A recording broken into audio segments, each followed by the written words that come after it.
Tu sais, pendant longtemps, j'ai cru que la solution venait forcément de l'extérieur. D'un programme, d'un plan strict, d'une méthode avec des cases à cocher.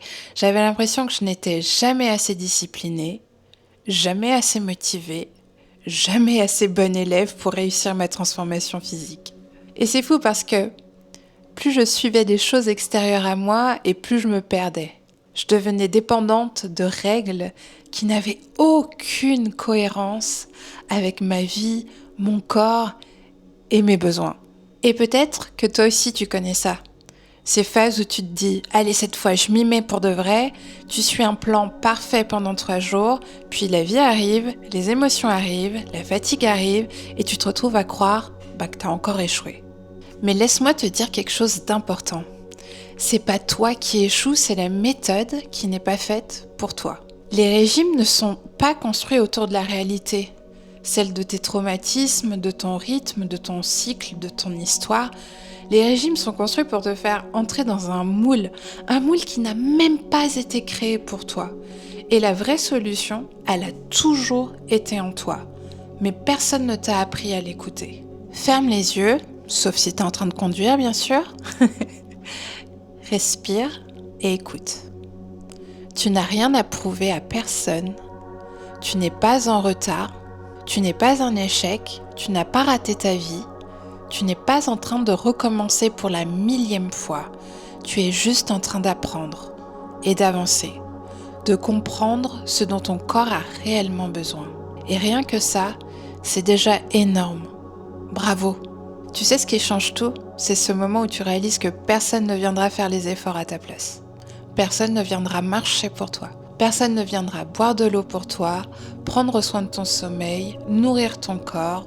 Personne. Mais ça, crois-moi, c'est pas forcément une mauvaise nouvelle.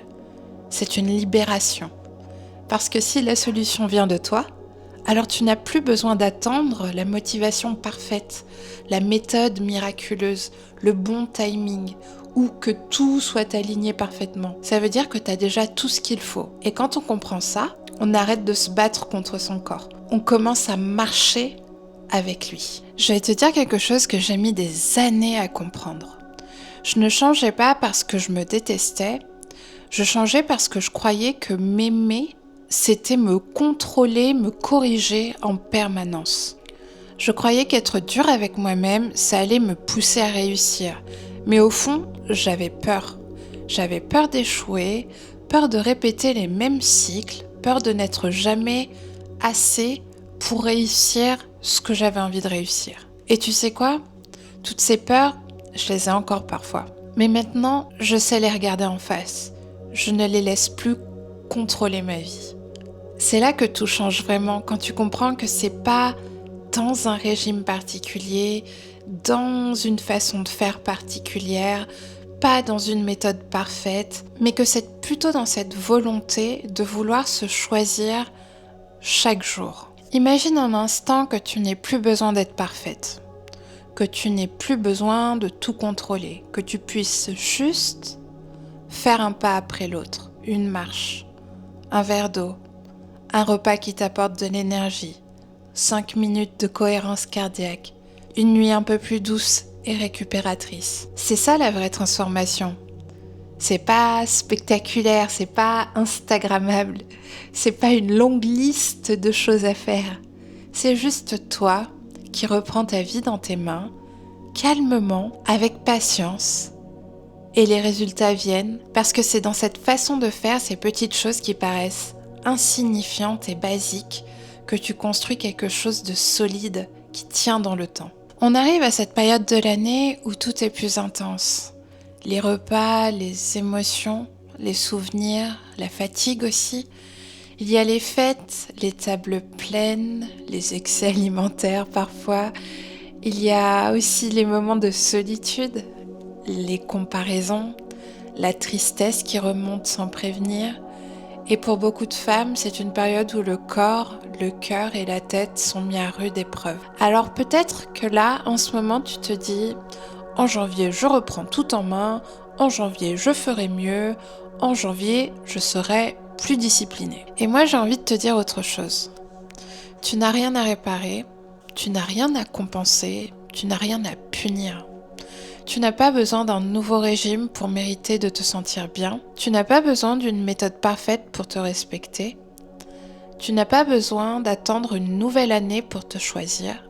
La solution n'est pas dans ce que tu vas t'interdire après les fêtes, elle est dans la façon dont tu vas te parler pendant toute cette année, dans la douceur que tu vas t'autoriser envers toi-même, dans l'écoute que tu vas t'offrir même quand ce n'est pas parfait.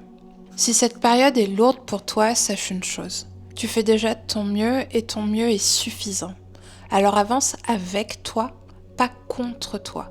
Un jour après l'autre, un repas après l'autre, une émotion après l'autre. Parce que la vraie transformation ne commence jamais par une restriction, elle commence par une décision intérieure, celle de ne plus s'abandonner. Et ça ne dépend ni d'un régime, ni d'une méthode, ni d'un calendrier.